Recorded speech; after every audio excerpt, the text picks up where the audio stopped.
Welcome to Steeped in Wellness, brought to you by Matcha.com. Here we spill the tea on wellness trends, personal growth, and the latest health news. Now, here are your hosts, licensed dietitian Diana Weil and medical journalist Elara Hadjibateris. Hello, everyone, and welcome to this week's episode. We are doing a solo Diana and Elara episode. And John, if you've got some questions for Elara too. Elara is weeks away from welcoming her second baby. So we thought it'd be fun to hop on here and see how she's feeling. And then we'll come back in a couple weeks and see how baby number 2 is settling in. So Elara, how are you feeling? Very pregnant, I guess would be the first description. So I went for my final ultrasound this morning. In my 37th week of pregnancy. So like give or take, we're looking at like 3 weeks away. So just to timestamp this, we're recording this on June 17th and your due date is, Elara? It's July 7th. Okay. So officially like 3 weeks away. But at this point, I'm considered like early term. So I hypothetically could give birth now, which is kind of a crazy thought. But it also could be up to, some people, right, they carry for 40 to 42 weeks, which I know probably won't be the case for me, which I'll get into on this episode. But yeah, it's kind of crazy. So I went to the ultrasound this morning and baby is tracking in the 87th percentile for weight. These things are completely inaccurate, right? Which I'm sure a lot of mothers listening know, but they're clocking him in at around 7 pounds, 3 ounces right now, which is like almost the weight that my first baby weighed when he was born at 40 weeks. So significantly bigger.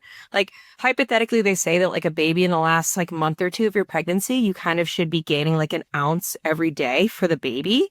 So at that rate, if I went to 40, 41 weeks, he'd be over a 9-pound baby.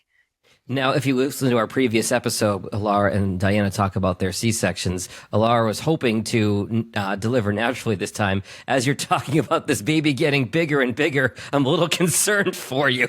Oh my God, that's like literally the exact same thing my husband said to me in the car after the appointment. He's like, so you still feeling good about this whole like vaginal birth after C-section with it being like a very large baby? I was like, yeah. Okay, here's the thing though, like you said, those things are so inaccurate. So hearing that it's a big baby, are you like knowing that it's inaccurate? Are you able to set it aside and be like, they don't know what they're talking about? Or are you feeling like, okay, it is going to be a really big baby and you're nervous about it? I'm not. I wouldn't say that it's adding any pressure. If anything, it makes me feel good because my overall spidey senses say that this baby's going to come early. Like he might arrive like in 2 weeks instead of 3 weeks. And it gives me, I guess, a sense of calm to know that he's on the bigger side, right? Because then maybe he'd be ready to come out on the earlier side instead of like it taking a little bit longer for him to cook, Like, I guess that's where my mind's at. I'm also like, I'm not a small person, guys, right? Like I am 5'8", like I'm a chunky pregnant woman at this point in time. I think my body could handle it. I've heard of people like much smaller than me pushing out like 8, 9-pound babies. So like that doesn't scare me. So one of the reasons that you had a C-section with Koa was that he was breech. Well, that was the main reason you had a C-section with Koa was that he was breech. Yep. And this baby is, drum roll, please. Head facing down. So Tell us, we already kind of talked about it. You're, I think, going for a VBAC, but I know that that's something that you've been kind of debating. And VBAC, for those of you who aren't aware, vaginal birth after C-section. Good job, John. So I'm hesitant to say birth plan because as we know, there is no plan, but where are you at right now? What do you want to have happen? Do you have a plan? Ideally. How about this? Yeah, I think that's the way to look at it is like, what would be the ideal way this goes? 2 things are at the bottom of the line, which is that any birth that I have ends in a healthy baby and a healthy mom. So that's like baseline what I want. If I could have control over other factors, I would love to have a natural vaginal birth that does not involve a lot of tearing, that does not involve hours of labor, that could involve like a really quick turnaround of me getting getting out of the hospital within like 24 hours, compared to say my last pregnancy where I was there, you're kind of after a C-section, you're stuck in the hospital for at least 3 or 4 days. And then I got stuck there for a longer period of time because of having postpartum preeclampsia. So this time around, in an ideal world, I would love to spend as little time as possible in the hospital and get home quicker. And where are you at with, do you want to do an epidural? Have you not decided? No epidural? I want to try and do natural. Like, I don't know. You guys know me. I've always kind of considered myself to be a little bit of like a tough ass and stuff. And I'm kind of like, well, I know, X, Y, and Z, these people have done it without an epidural. Like, why can't I? And I've heard, obviously, it's very painful to go the natural route. But at the same time, like, you really feel what's going on. Like, right? Like, you feel the baby traveling through the birth canal and coming into this life. And I think it would be amazing to have that sensation. But once again, I'm going to go back to my whole thing of like, this isn't about me. This is about like the baby getting here safely at the end of the day.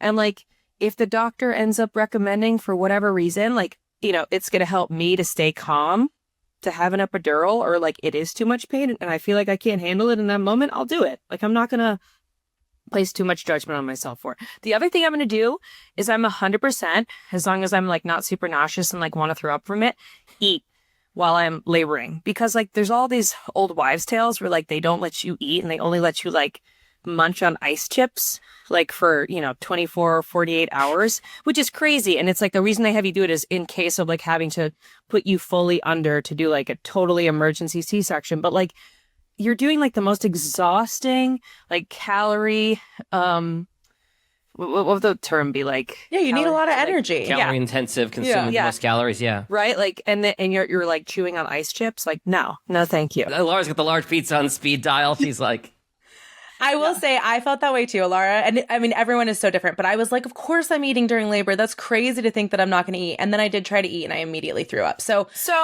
yes. So I'm like, I may end up puking, which isn't great. So maybe it's going to be more about like getting fluids in. Yeah. Or like I think easy stuff like applesauce or fluids that have like sugar, I feel like is the right. Yeah. Can you do like a Gatorade or like electrolytes? An electrolyte blend feels like a good idea, or like something with like coconut water, watered down with maybe some matcha aid could be a good thing to do. Matcha aid? I see you're drinking your matcha right now, Elara. What exactly is matcha aid? Oh, have we not talked about matcha aid? No, which is worth mentioning. Matcha aid is a product that we actually have at the company that this podcast is sponsored by, Matcha.com. This sounds like a total plug because it is a plug, right? But it's a blend of matcha and electrolytes. Oh, okay. It's kind of like, I like to think of it as like a healthier liquid IV. Got it. Yeah, it's delicious. Yeah. It's the best. Yeah. Noted. Yeah. Lemon flavored. The healthier Gatorade, healthier liquid IV. We'll have to send you some so you can try it and tell us for yourself. It's also really good for a hangover. Most of my drinking days are behind me, but never bad to have on hand. Got it. Yeah. Yeah.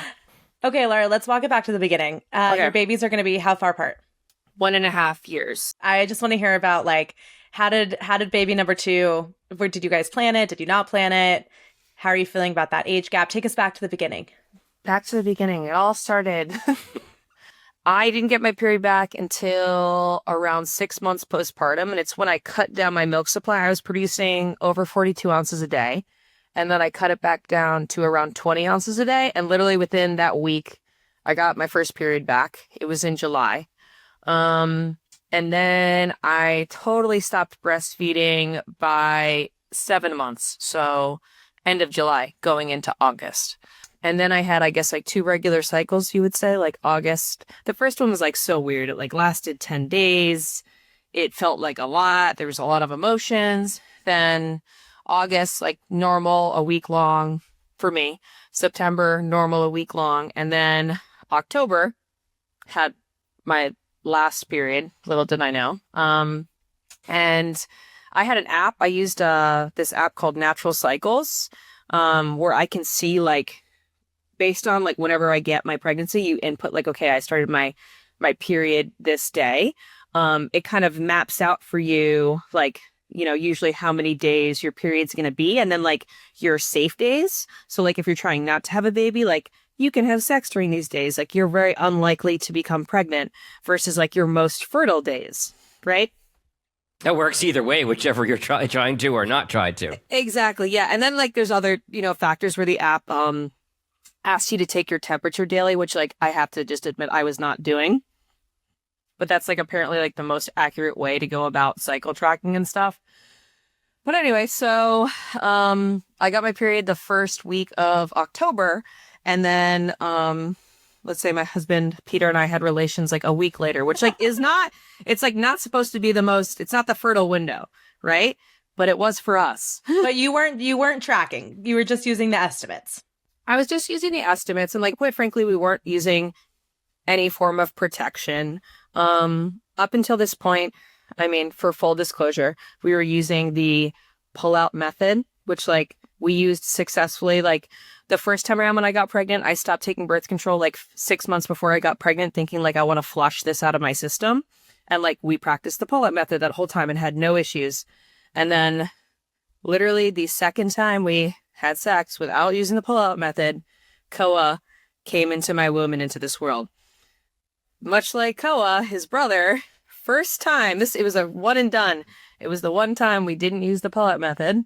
Just to cover our bases as the producer, pull-out method, not foolproof, not 100%. We are not endorsing that as a sole form of birth control. No, yes. It's not effective. But what's so funny is I'm sure that Diana can remember, like, back in October of last year, like, literally right after my husband and I, did the dirty deed, I kind of looked at him and I was like, oh no, like, this feels like this may have stuck. And then even just a week later. Could you phrase that any differently, please? Yeah. And even a week later, compared to the first pregnancy, I was kind of like very in my head about it. And I was texting Diana and I was like, Diana, like, when is the earliest you're positive on a pregnancy test? Like, something just feels like it's cooking. And, a week later, I took a pregnancy test. Everything's negative. Nothing's happening. At that time in my life, my grandmother, God rest her soul, she had passed away. So I was like, I remember being at her like wake, funeral, and like running to the bathroom and kind of almost feeling like morning sickness, nauseous, which I didn't experience with my first pregnancy. And I was just like, this is weird. And I'm like looking things up and it's like, oh, some women do experience some morning sickness as early as the egg implanting itself, which is crazy. So then lo and behold, like I waited another few weeks. So now it's like, right, the period was October 7th of last year. And then now we're at like the end of October, like towards Halloween. It was right after Koa had his baptism and I was home and like I had taken a couple tests and they were kind of all negative, but I was like, something just feels like it's cooking in there. And at this point, right, like I haven't missed my first period because the first period would be coming at the beginning of November. But like the earliest a pregnancy test is positive is like, what does it say? A few days before your missed pregnancy. So I finally reached that window after a lot of impatient testing. And, I peed on the stick, was carrying around like Koa on my hip. Peter, my husband, was hanging out on the couch. And I remember after we like, had our unprotected sex moment in October, he kind of was like, I'm telling you, like, we're really fertile. Like, this was not a practice round like you said it was. Like, this was it. And so I walked into the room and I remember seeing a really faint pink line. I think at this point I've already texted Diana, by the way, a photo of this pink line, even before Peter found out. I was like, oh no, yes. Did you also tell Diana before Peter of your first pregnancy too? Yes. If I remember right. Well, and I told her too before Harley knew. Yes. Okay, there you go. Yes, yeah. So this is just like kind of par for the course. Yeah. Diana knew about Koa before Peter, my little 8-year-old neighbor who's now his godmother, and my brother. Yeah, and then Peter found out. This time around, it was only Diana. She got the text with the faint pink line to guarantee. I'm like, am I seeing things or is that really there? And she was like, it was there. It is there. And then I went into the room and I was like, you can say I told you so. Kind of showed him. I had like, Koa hand him over the test and he just goes, yay. I don't have kids, but a lot of my friends and relatives who are fathers, the reaction to the second is not always the same as the reaction to the first. No. Like, and I keep in mind the age difference, right? So when we're finding out this information, Koa isn't even 1 year old yet. He is around 9-10 months. He's like kind of just in the thick of like crawling and us chasing him. So like we're in it. Yeah. And you're not sleeping. You're not sleeping. At least my guy was not sleeping and we were not sleeping. Like it was really hard this time. So yeah, it was like a bit of a shock where it's one of those things where we always knew we wanted to have kids close in age. I think we were thinking maybe it was gonna be more like a 2-year age gap, like towards the end of the year. I mean, I had just started fitting back into my normal jeans. It's like literally for a 2-week period. And then this happened. And then like any mothers of multiples know that like compared to the first pregnancy, the second and subsequent pregnancies, like everything just gets bloated and bigger faster. And like the pants don't fit. Yeah. Can you tell us? I want to get into that. So I'm curious, what's different between this pregnancy and last pregnancy, not just physically, but also mentally? Well, mentally, you have less time to focus on it. Like I remember the first pregnancy, I had an app. I'm like, wow, he's the size of an apple this week. Or like, he's a papaya. Like how amazing. Like, and I'd look up like, what are the other things he's the size of? Oh, Kodak camera. Awesome. And like this time around, I'm like, I don't know, he's normal. He's healthy. You're less obsessed with having to get into the doctor as fast. Like I remember with the first one, I was kind of like, when's the earliest I can do an ultrasound? And can I kind of do one every few weeks just to make sure everything is okay? Versus this time around, it's like, okay, And your attention's split because you have a little one to look out for anyway. Yes. And it's funny. It really, in the first few months, it like doesn't really seem, it's quite surreal. I mean, I had morning sickness, which I didn't have the first time around, which was not so fun.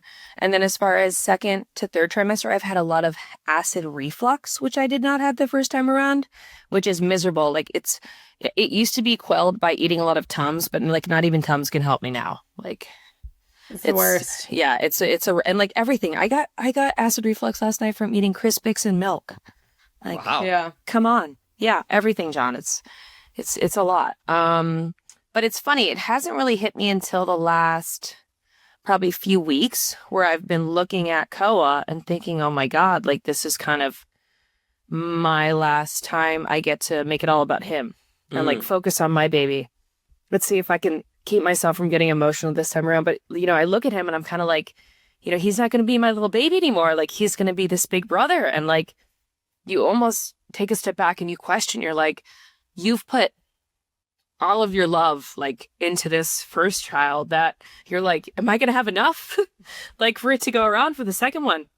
And then I find myself going down these rabbit holes of like looking up, how do you balance having multiple kids, having 2 or 3 children? And I read these stories about how experts say, oh, well, you just want to give, each of your children at least just like 15 minutes of your time a day. And I'm like, that's nothing. Like, that's crazy that's kind of like what the bare minimum or like amount that people go for. But, when you're working like a full-time job, right? Like that's kind of maybe sometimes the only thing you can manage, which is nuts. So yeah, like it's kind of a scary thing. Like you're like, how am I going to expand my ability to love and like manage my hours in the day to just fit in everything for them? I've got to jump in here for a second. I know that you two are thick as thieves, and so not to be third wheeling it here or anything, but I've known you both for a couple years now. I've known you both through your first pregnancies, and this second one for you two now, Elara. And I know you have a village there to help you as well. So, but knowing you as I do, and I understand where your concern is coming from, I am not worried about you and baby number 2 in the least. You got this. Thank you, John. I appreciate hearing that. And also, like, how women tend to get a nesting instinct in their last few months. I don't know if I've told you this yet, John, but you've apparently told Diana by her reaction. Diana actually received the video where she knew about what I did before Peter did, and then she was like, "Please plant a camera and please capture Peter's reaction to what you've done." But she did, and then she sent it to me. And she was like, "This is one of the best things I've ever seen." Maybe we'll release it as a blooper one day. We'll see. I think we'd have to. It's pretty funny. It was a rainy day and I went to PetSmart with Koa and my mom. And long story short, I came back with 2 guinea pigs. Oh, jeez. Yeah. Well then. Yes. I was like, oh, I'm going to have a baby. Like, let me get some more things to take care of. 2 more mouths to feed. Wait, tell them, you got to say their names. Oh, their names are Baloney and Bonsai. I'll take some photos and you guys can, like, can they pop up on the screen right now? Yeah. We can put them up during the video. Yeah, we'll put them up alongside. But how'd you come up with those names? I don't know. They felt like silly and sinister enough. If you see photos of them, like, you'll understand, right? Like, you see this right now. Baloney, he's like so baloney. Yeah, he's really a bag of tricks. And then Bonsai is like a little bit more reserved, but also lovely. And it has like a nice calming energy. I want to check in on bologna and bonsai come second baby too. Okay. Yeah. What are you planning to do differently postpartum than you did with Koa? All right. So I am not going to take like scheduling and breastfeeding so seriously. I'm going to do things a lot more on demand. I'm also going to be cool with like falling asleep and napping while the baby's napping, which like they scare the shit out of you the first time around where they're just like, no, you can't do that. Like baby has to go in the bassinet. Like that's really dangerous. That's not allowed. Like hawk tui. Like that is a bunch of bull crap. Like that's something where like I, looking back, like lost so much sleep and I just sat around like watching random things on Netflix or like listening to audiobooks, just like watching the baby sleep. And it's like now, like, and because you're scared, you're watching, you're like, are they breathing? Like, is their nose, clogged? Like, or like, I haven't seen any movement for a while. Like, you put your finger down, you're like, okay, yes, they're breathing. Versus now, it's like I'm chasing a toddler around and I'm on suicide watch every day. I'm like, they're good. Like, if they're lying there sleeping, like, they're okay. I can also rest. And I can also rest with, like, the baby on me. So I think I'm going to do a lot more skin to skin. I also think I'm going to be into baby wearing, like a lot more because I'm going to have to be on the go with Koa. Like this guy's just going to be a lot more chill in terms of like, you're just getting strapped to me and like, you're going to fall asleep when you fall asleep. And there's going to be less of a like, he needs to, there's some like, the wake windows and like being like, they wake up, they eat, they play, right? Oh yeah. Like the very sets. Yeah. Eat. What is it? Eat, play, sleep. Eat, play, sleep, something like that. Yeah. Or like, yeah. And anyway. So and I'm also like, you're 2 weeks old, you're not playing. I remember seeing that and being like, what am I supposed to do? How do I play with you? Yeah. Looking back, I spent so much time like on the ground being like, look at this thing. Like, look at this book. Like, look at this maraca. Turn your head. Like, that's not going to be happening. But like John says, like, I am very lucky and blessed that I'm going to have a lot of support. I have an amazing mother. I have a great partner. I have a great nanny. I have an amazing maternity nurse I had the first time around who's going to be coming back and helping us out the first month. And like, we got the guinea pigs, we got the dogs, we got the cat. R.I.P. our fish died, but we'll get another fish. That story's for another day. The guinea pigs also filled my heart where the hole was left by the dying fish. But there's going to be a lot of action happening. So I think there's going to be less of like, being hyper fixated on just the baby and just folding him into like coming along for the ride. Rather than making everything about the baby, yes. It's like you guys are going to keep living your life and the baby folds into what you guys are doing. He's going to fold into it, yeah, versus kind of like being very like, oh my God, it's like so stressful. I'm like not going to bring him to the store. I'm not going to bring him to swim practice with Cole. Like, I'm just going to bring him. It's like, what's the worst thing? You got to change him in the car. You got to feed him in the car. Like, he has a blow up at the supermarket. Like, he has a blow up at the supermarket. Like, I was just very anxious looking back and stressed out over doing like the simplest of tasks, which I'm hoping, knock on wood, is like not the case this time around. Like, and it's kind of my thought process too is like when the baby cries, like the first time around, you take it very personally, like as a point of failure of like, I can't stop them from crying. Like I am failing as a parent versus even to the point where I am now with my toddler when he cries and now with his newborn baby brother imminently coming, like I don't take it personally. Like if they have to cry, they have to cry. Like that's why God has gifted me with AirPods. Yeah, it's true. Like I think that's what I'm going to lean into now is like if he's kind of having a fit, I'm just going to, be up with him walking, pop in the AirPods and just kind of roll with it a little bit more. I hope, right? Like, I don't know, maybe I'll slip back into my anxious, neurotic ways, but I'm thinking no. I'm hoping no. I mean, you're talking about something you hear a lot, which is that first baby, you are, you're a journalist in your background, Elara, so like you read everything you can on the internet, which is not always a good thing. And don't take our advice over any other advice that you read over the internet. We're not doctors here. But the second one, it sounds like you're going a lot more on feel than trying to essentially crowdsource it to the world. Yes, 100%. Yeah, I'm just kind of going to roll with the punches. Like, we got to take a step back and realize, like, people have been doing this for tens of thousands of years, right? It's not rocket science. A lot of it is innate and natural, and we need to trust our instincts.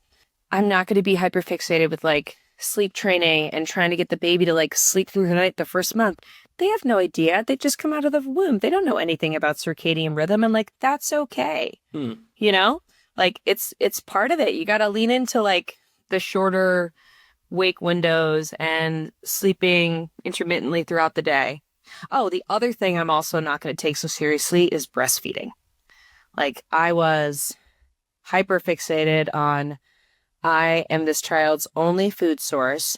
I need to produce as much as possible, no matter the deficit it causes to me mentally, like whether it's nursing and pumping, like I wanted as much as possible. Like that's what you're brainwashed to think, right? When you go on Instagram and stuff, like all of these influencers who are overproducing and they're nursing and they're pumping and they have like a year's supply of milk. Like, no, not doing it. Quite frankly, like if it's an easy nursing journey and things come naturally, like I will nurse him and I will breastfeed. But if there's any kind of semblance of trouble or issues with like going on like nursing strikes and stuff, like I experienced with Koa, where it was like I'd go to nurse him, he wouldn't want to nurse, then he'd want the bottle. I'd go to give him a bottle, he'd want to nurse, but then I have to pump because it was coming out too strong.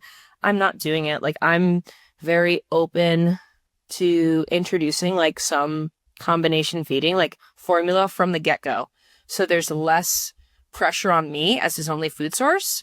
And I would rather underproduce and say like nurse him a couple times a day and then have the other half of the day be bottle feedings and not even necessarily be bottle feedings with my milk that I am pumping. So someone else can take the responsibility and like I can spend time with Koa and I can sleep 5-6 hours in a row.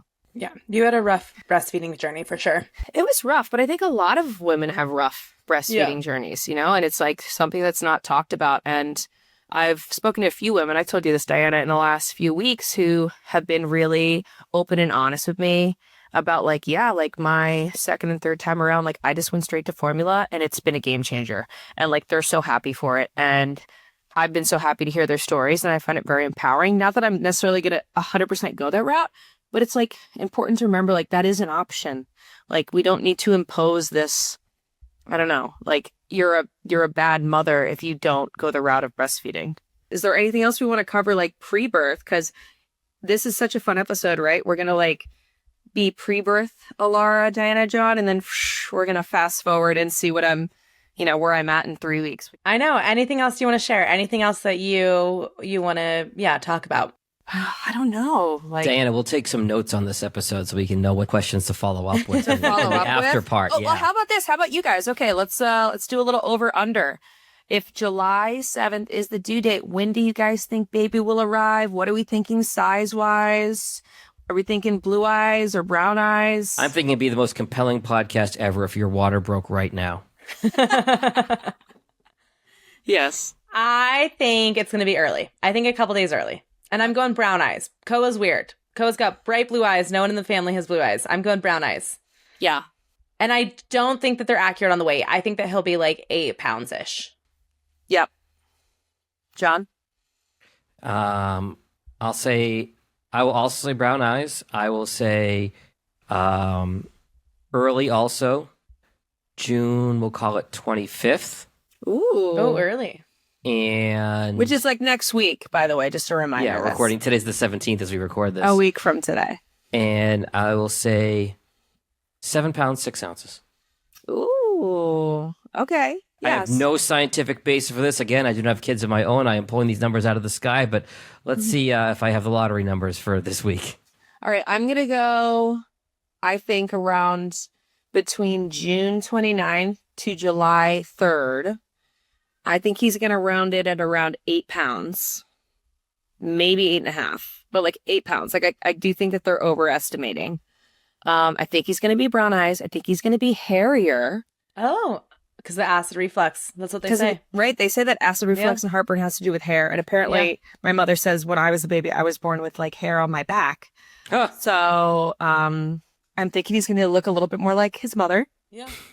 Which is not a bad thing. And I'm hoping that he decides to make his appearance in this world naturally, right? And it doesn't end up being something that's going to come to an induction. They have told me that if I go past my due date, they will let me go up to 41 weeks. At that point in time, if I'm at least 3 centimeters dilated, they will induce me. But if that is not an option, then I have to just have a scheduled C-section. But I'm hoping this guy is going to make an early entrance. So yeah. Okay, last question. Do you guys have a name picked out? No. We had the name Koa picked out since I was in my first trimester of pregnancy. Yeah, but not this guy.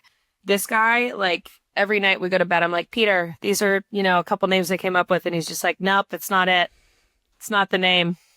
So we're still floating around. We have a short list. And honestly, I think it's just going to depend on how he makes his appearance. Like, I think that that's going to have a big impact on it. But we are not going to be one of those couples who leaves the hospital without a name or switches the name legally at least 3 times. So the short list, if you guys want to hear right now, is kind of like we have a few family names rolling around and then a few just rogue names.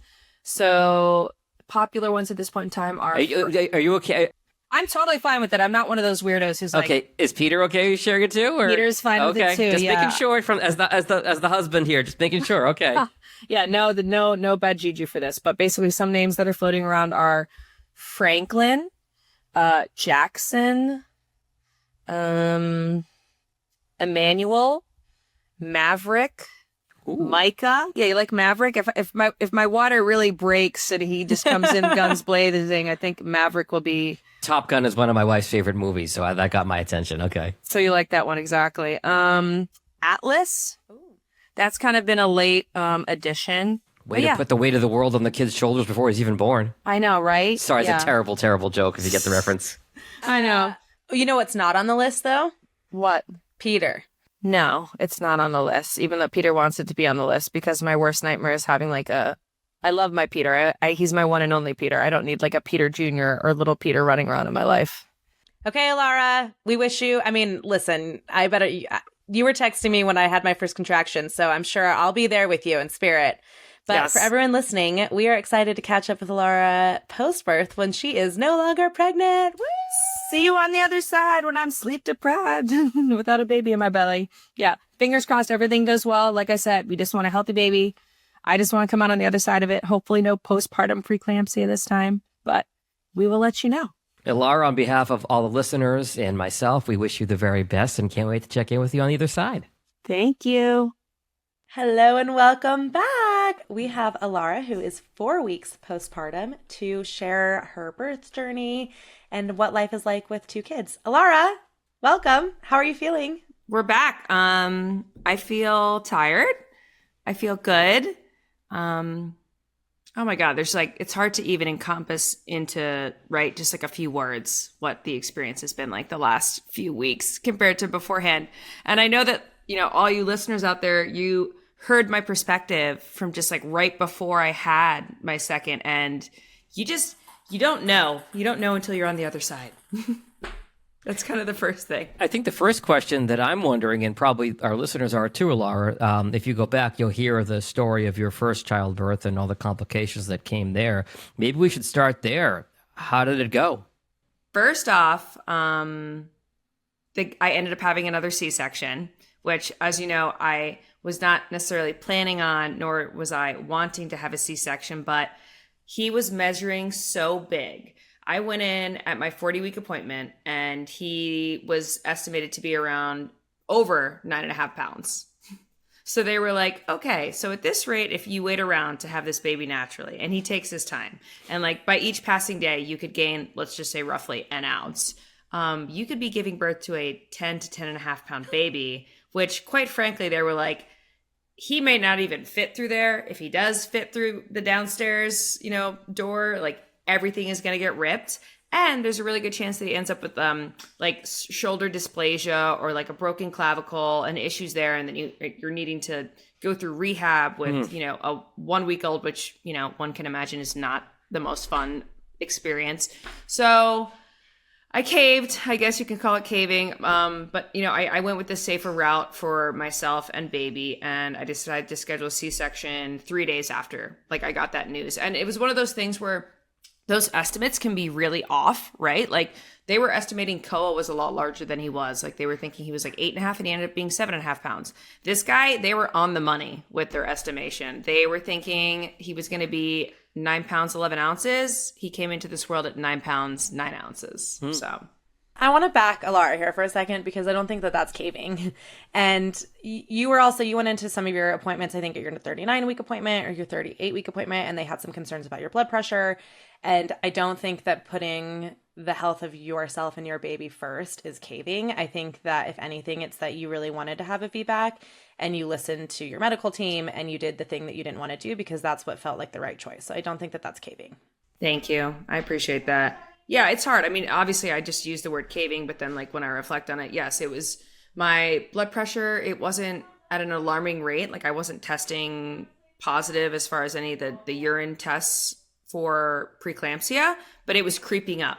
Like, and basically they were saying like, the longer you go, the more it's going to creep up, the higher your risk becomes for having postpartum preeclampsia. And as you know, one of my goals was not ending up on a mag drip, not ending up with postpartum preeclampsia this time around. And so far, knock on wood, I have not gotten postpartum preeclampsia, which right in itself is a success. And I only spent 2 nights in the hospital. And then I was like, get my butt out of here. And I went home on the 3rd day, which was like a huge success in itself. I know how difficult things were for you after the first C-section, Elara, and so I'm so glad to hear that things went more smoothly this time around. Yeah, it's definitely been better. One of the challenges, though, I have to say, that I knew I was going to be facing is like because I have a toddler that's around 25 pounds, like I can't hold him. I'm not supposed to be holding him. Quite frankly, I have been holding him now that it's been 4 weeks, which I know. Wait, so you're saying you pushed yourself a little bit past doctor's orders again? I'm so surprised. Isn't that so surprising? It's shocking, right? Yeah, shocking. And like, I still have to go, like, I still have a little bit of like an incision that is slightly leaking some like non-bacterial fluid. But like, of course, me being me, I was overdoing it. And that's probably why, as well as the fact that I take really hot showers. Like I'm a rotisserie chicken. I just like rotate around. So I'm sure that's like probably not helping the healing process, but it's helping my mental healing process. So I will continue doing that. I think someone else needs to weigh in on how the postpartum experience has been. The firstborn. Hi, Koa. Here, Koa, you know what to do. You got to put on your headphones. Go ahead. Yep. There we go. Okay, he's ready, guys. Hi, Koa. How is it being a big brother? We need to know. Tell us everything. You know what it is it's like he once again is at a loss for words. It's really a lot. Right, Ko? Yeah. Bye. And the podcast is over. Koa has ended it. He says, this is done. He's like, I've really enjoyed Mom not working the last couple weeks. Well, this actually leads into the perfect question, Elara, because how is it balancing the newborn and the toddler? I'm lucky that I have help and a very involved husband. Otherwise, I couldn't imagine how I would do it, quite frankly.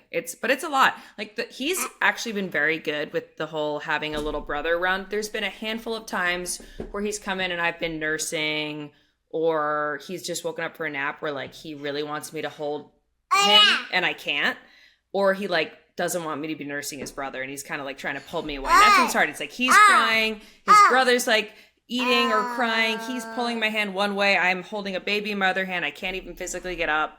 And you just got to know to ask for help and just be like, okay, can someone else take him, and kind of distract him, and then after like a minute or two he's fine. Right, Ko? Yeah. But it's a process. He's feeling the whole range of human emotions, I think, that are appropriate. I have to ask, because you mentioned this in the episode that Diana unfortunately wasn't able to join us for. You were concerned a little bit about breastfeeding because you had said that when Diana had come by, Ko was a little bit more interested.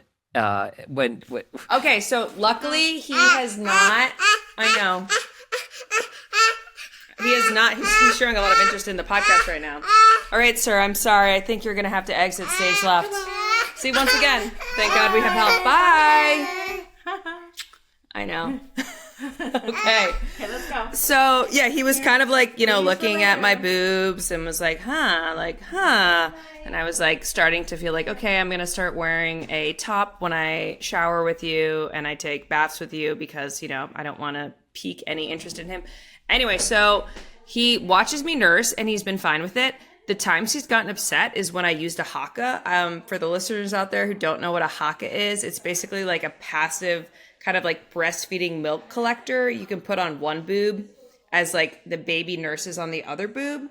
Because, when you're a mommy that has like a large milk supply like I do, you need to get it out of your body to keep yourself from getting clogged ducts. And so he saw that thing on me that was like basically this like weird, see-through suction cup with milk coming out. And he was like, oh, I don't like that. And like, he was not into it.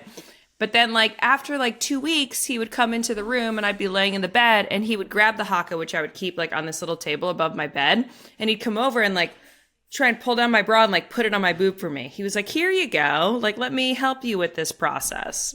Elara, you haven't had the same oversupply issue that you had in your first one though, right? Not quite as much of an issue? So not as bad. I definitely still just naturally have an oversupply, but luckily this baby, which after this we can reveal, we can do the name reveal. I was just going to say we're calling it baby. We need to reveal the name. Yeah, I was waiting for someone to ask me the question.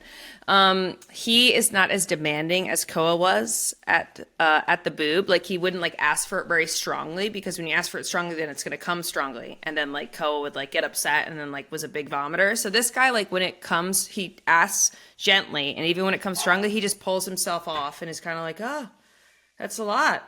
And like I'll stop it and then he'll go back. So that's been really nice, I guess, as far as like the nursing journey so far has been like a lot better, like knock on wood. I'm also just kind of doing a better job of just following him and following his lead. So like with Koa, I was very fixated on like, okay, I've got to do, 6 minutes on this side and then 6 minutes on that side. Everything has to be even. Everything has to be like, 2 to 3 hours apart. And like, if he doesn't do the same amount on this side, it's going to discombobulate me. And like, then the feedings would last an hour.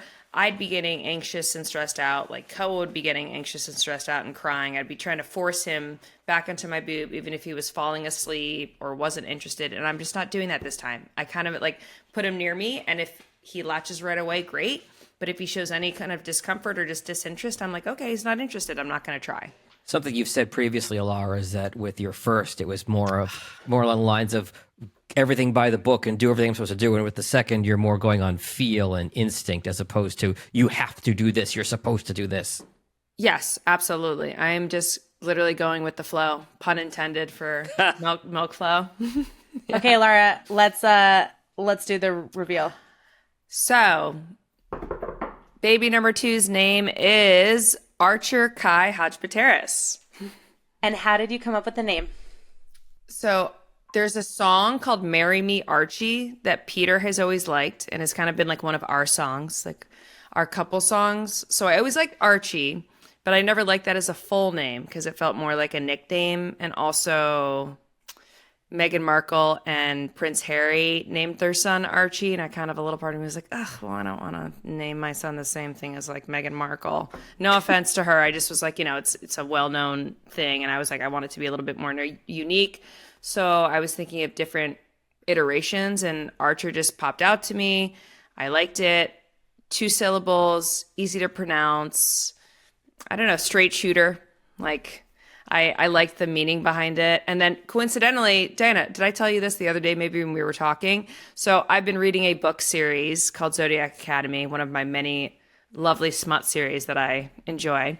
And it was a 9-book series, so really long. But of course, me being me, I finished it in like a month and a half. So I was on the last book, actually like a week postpartum. And at the end of the book series, like my favorite characters had children. Anyway, 2 of the children's names were Elara and Archer. And I was like, that's crazy. Oh, didn't you also have a dream? I thought you had a dream about him too. And then his name was Archer. I had a dream about it too. Yeah. Beforehand. Yeah. I was like, in the dream, he responded to Archer. I like saw eyes. And I think Diana was the only person besides Peter and I who knew the name. And Kai, that's your middle name, isn't it? And that was my middle name. So that was my little kind of like, because our firstborn Koa, his first name is John. And that was kind of like a namesake after Peter's side of the family. I kind of was like, I got to stick in a little bit of like. Wait, his middle name is John? Koa's middle name is John? Koa's middle name is Koa. Legally, John. His name is John, like you. Fun fact. See, I was giving you a hard time about naming your second son John, but legally your first one was John. I didn't even realize that. Yep. So legally it's a little bit of a sore point, but yes, it's his first name is John, but he goes by Koa. John or Jon? John. Okay. Yeah. John. So yeah, Archer. His name is Archer. And we call him Archie, Archibald, Archbishop. Arch man. Yeah. Elara, one thing that I think is really interesting is that on like day 3 of Archie being in this world, you told me that they have such different personalities that you can just already tell that the disposition between your 2 sons are so different. And I want to hear more about that. Yeah. So I guess the second time around, because you're just less like, oh shit, I don't know what I'm doing, you get to enjoy the process a lot more and just take it in. And I think that's part of it, right? Is like, maybe it's also, you realize like how much your own disposition rubs off on them. Like, is it that? I don't know. But overall, yeah, the things that I noticed about Archie is that he's just a very like chill, also very sweet. Koa and him are both very sweet boys, like across the board. I would just say that Koa is a bit more, he's always had a bit more spunk and tenacity, and like when he wants it then and there, versus, you know, Archie, if he kind of wakes up and he's like a little hungry, you could put him back to sleep. He's like, okay, I'll wait, you know, like it's fine. Versus like Koa would be like, I want it and I want it now. And like when I wouldn't give it to him, he'd be like, well, now I don't want it. Like, you know, which is so funny because now even at like over a year and a half, it's like very much his personality. Like if I don't do it the way he wants, he's just like, then I don't want it. He's like, no. So I don't know where that comes from, but they're definitely born with their personalities to a certain extent. There's no doubt in my mind. Yeah, I think that's super interesting. I even think that you can, like, I could tell Elio's personality when he was in my belly. You know, I was like, oh, you're going to be this way, and he is. Well, what's funny about Archer is, like, he was way more active than Koa. Like, he was kicking me all the time, but he's super chill. So, like, that was kind of interesting. Like, I honestly didn't have a very good read on Archer in my belly, like, compared to, like, seeing him out of my belly. So one thing I'm curious about is how C-section recovery the second time around compares to C-section recovery the first time around. I know that you left the hospital a lot sooner, so it sounds like it went better, but yeah, just curious about your experience. So yeah, it's like, you know what to expect. So I think that obviously makes you less anxious. And what was cool is I went in, so this C-section compared to the last one, like took a longer time, like as far as the actual procedure, because I had a lot of raised scar tissue from my first time around. Because if the listeners have listened to any of our previous episodes where I talked about my birth, I ripped open my C-section scar because I was a little too active too early on. So I developed like a bad scar tissue on like the left side. And so the doctor saw that and actually like spent time removing it and like doing sutures instead of staples, which just takes more time. So to a certain extent, I just remember like Archer arrived, they took him out, he cried, he was with me. And then I remember sitting there and like about like 30 minutes passed, and it's normal. After you give birth to the baby, right? Whether it's a C-section, whether it's vaginal birth, they have to then like, the placenta has to be delivered. It's a nice way to put it. And then they, you know, stitch you back up, and it takes time. But then like 30 minutes passed and I was like, we're still in the operating room. Like, is everything okay? Like, is it all right? And Peter, more so than me, because I was like drugged up at that point, kind of laying there. I was kind of like, oh yeah, this is taking longer. Peter, like deep down, was like, why is it taking longer? Is something wrong? It's like, is she bleeding more? Blah, blah, blah. I was kind of sitting there like, oh, the anesthesiologist, they're playing music. That's nice. You know, like this is taking longer, whatever, like chatting with the doctors and stuff. So that was different. It was a little bit longer, but it was fine. As far as the recovery, I knew just like my first postpartum C-section, I didn't go for any of the heavy pain medications. Like I never took opioids, just because one of the least pleasant things after I think any birth is like going to the bathroom for the first time, specifically taking a shit. Like it's kind of just like you're like, because right, at any sort of pressure, like any laugh, any cough, like everything is so painful. So, right, the thought of like pushing anything down there, you're just like, please no. Because those opioids will gum you up and make it even more difficult. Yeah, they plug you up, and already like with the epidural and whatever medications they give you, at least in my experience, like it slows everything down. And Diana was really good. She was like, you want to like, she was like, you should probably take a laxative, and I was like, you're probably right. And then I finally like went to the bathroom, like, I don't know, 3 or 4 days after, which was like, compared to my first one, I actually went 24 hours after. So like that was a different thing.